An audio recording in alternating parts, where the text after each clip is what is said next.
MSC Hills കമ്പനിക്ക് അന്ത്യശാസനം നൽകി director general of shipping. 48 മണിക്കൂറിനുള്ളിൽ ഇന്ധനം നീക്കാനുള്ള നടപടികൾ ആരംഭിക്കണമെന്നാണ് നിർദ്ദേശം. വാൻഹൈ കപ്പൽ കമ്പനിക്കും കർശനമായ നിർദ്ദേശങ്ങൾ കേന്ദ്രം നൽകിയിട്ടുണ്ട്. രാസപദാർത്ഥങ്ങളും കീടനാശിനികളുമുള്ള കണ്ടെയ്നറുകൾ കടലിൽ ഒഴുകുന്ന സാഹചര്യത്തിൽ കടുത്ത ആശങ്കയിലാണ് തീരദേശത്തുള്ളവർ.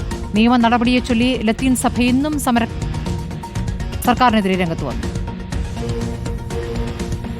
കപ്പൽ കമ്പനിക്കെതിരെ സംസ്ഥാനം കേസെടുത്ത് നിലപാട് വ്യക്തമാക്കിയതിനു പിന്നാലെ കേന്ദ്രവും കടുത്ത നടപടികളിലേക്ക് കടന്നു.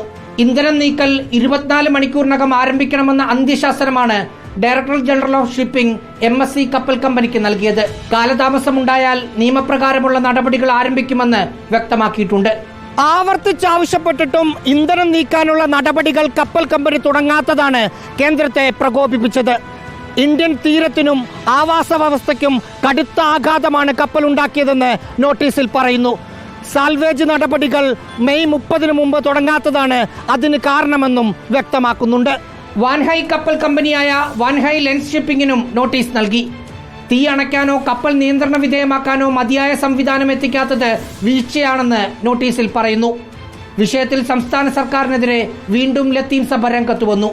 വൈകി കേസെടുത്തതിൽ ദുരൂഹത ആരോപിക്കുന്നു നേതൃത്വം.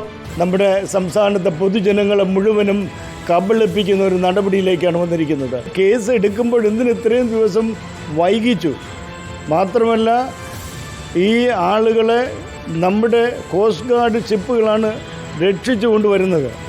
ആ സമയത്ത് അറസ്റ്റ് രേഖപ്പെടുത്തണമായിട്ട്. ഇതിനകത്ത് ധാരാളം ദുരൂഹതകളുണ്ട്.